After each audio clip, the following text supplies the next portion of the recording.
Sedutan filem itu tadi menunjukkan kebencian dan ketidaksetujuan rakyat terhadap kezaliman dan kekejaman pengganas komunis di negara kita. Kezaliman dan keganasan pengganas komunis menyebabkan rakyat dengan rela hati menawarkan diri menyertai dan menyokong kerajaan untuk bersama-sama membantras keganasan komunis di negara kita. Tajuk pelajaran kita pada hari ini ialah: pertama, perang saraf. Kedua, rundingan baling. Apakah yang dimaksudkan dengan perang saraf? Perang saraf ialah perang yang dilaksanakan oleh British untuk menghapuskan pengganas komunis melalui kempen memenangi hati dan fikiran rakyat. Perang saraf berjaya memujuk rakyat yang berbilang kaum supaya bersatu untuk menghapuskan perasaan perkauman dan bersama-sama menentang komunis. Pada tahun 1952, Sir Gerald Templer telah dilantik menjadi pesuruh jaya tinggi British di Tanah Melayu dan pengarah gerakan menggantikan Sir Henry Gurney yang telah dibunuh oleh komunis di Bukit Fraser. Menurut beliau, penggunaan kekerasan dan senjata semata-mata tidak akan berjaya menghapuskan pengaruh komunis. Oleh itu, beliau telah melancarkan Bulan Penduduk Tanah Melayu menentang pengganas komunis. Bagaimana kempen tersebut dilaksanakan? Penduduk pelbagai kaum di Tanah Melayu, iaitu orang Melayu, Cina dan India, telah bersama-sama membawa sepanduk mengutuk keganasan komunis. Mereka turut membakar patung-patung komunis sebagai tanda protes dan tidak bersetuju dengan keganasan komunis. Risalah menentang komunis telah diedarkan di seluruh Tanah Melayu untuk memujuk rakyat agar menyokong kerajaan bagi menentang komunis. Konsep kawasan hitam dan kawasan putih telah diwujudkan. Apakah yang dimaksudkan dengan konsep kawasan hitam dan kawasan putih? Menurut Sir Gerald Templer, kawasan hitam adalah kawasan yang terdapat kegiatan pengganas komunis yang aktif dan di kawasan tersebut mereka mengadakan perintah berkurung. Kadang-kala ia berlanjutan sehingga 22 jam. Manakala kawasan putih ialah kawasan yang diisytiharkan bebas daripada ancaman pengganas komunis. Sehingga tahun 1954, Sir Gerald Templer telah mengisytiharkan Melaka, Negeri Sembilan, Perlis, Kedah dan Terengganu sebagai kawasan yang bebas daripada keganasan pengganas komunis di negara kita. Langkah mengajak dan memujuk rakyat supaya menentang pengganas komunis sering diwar-warkan oleh Sultan dan Menteri Besar setiap negeri.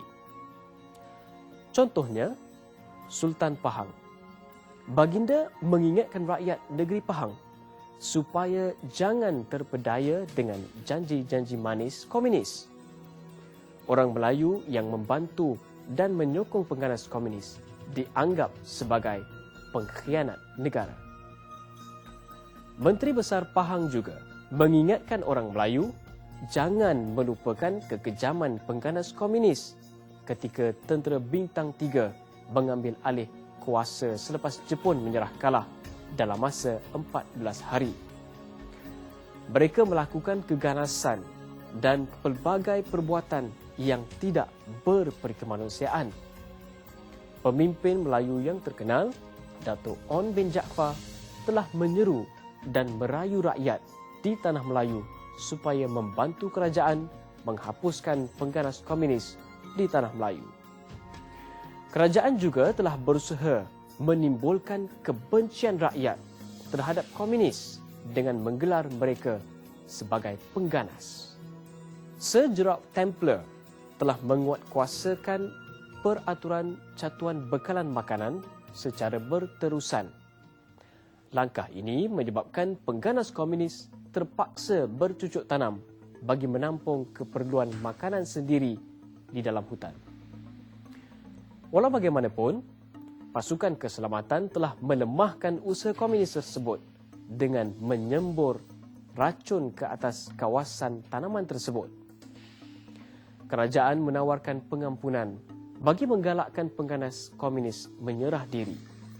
Sebanyak 40 juta risalah dan 12 juta pas pengampunan telah diedarkan dalam pelbagai bahasa, iaitu bahasa Melayu, Cina dan Tamil, bertujuan memujuk pengganas komunis supaya menyerah diri. Malah akhbar dan radio juga menyiarkan syarat tawaran pengampunan tersebut setiap hari secara berulang-ulang. Poster juga ditampal di merata tempat untuk memujuk pengganas komunis menyerah diri. Iklan dan wayang gambar telah digunakan untuk membantu pengganas komunis yang ingin menyerah diri. Pertemuan Baling 1955.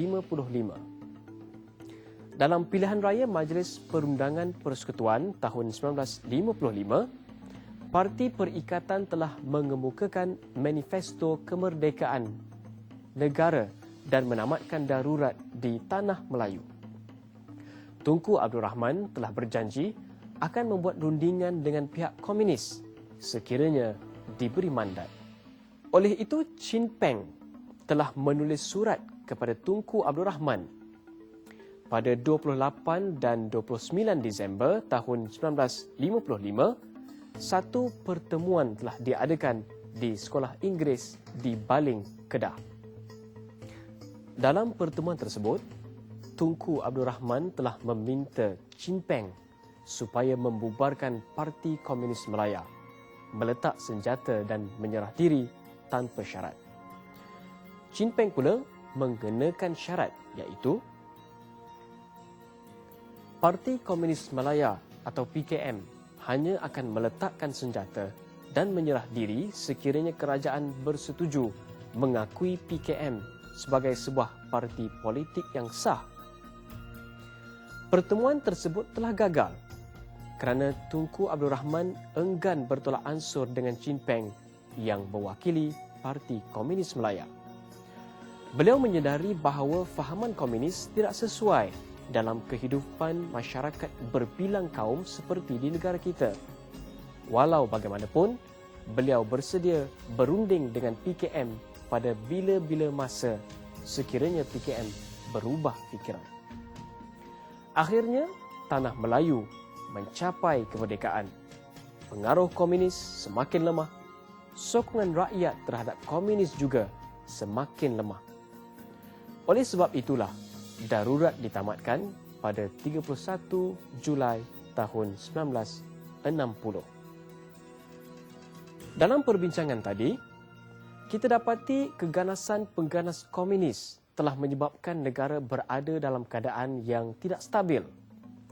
Kerajaan meniupkan semangat yang berkobar-kobar dalam kalangan rakyat untuk mempertahankan negara kita dari ancaman pengganas komunis Malaya. Hubungan yang terjalin antara rakyat dan kerajaan umpama bulat air kerana pembetung, bulat manusia kerana muafakat. Keduanya, kelonggaran syarat kewarganegaraan menunjukkan pengorbanan orang Melayu terhadap kaum lain demi mewujudkan perpaduan dan kesejahteraan rakyat yang abadi. Tanah Melayu mencapai kemerdekaan semasa undang-undang darurat belum ditamatkan lagi. Oleh itu, generasi pada hari ini haruslah bersatu padu memupuk perpaduan kaum dan mengelakkan persengketaan sesama sendiri. Untuk itu, sekian dulu, kita jumpa lagi.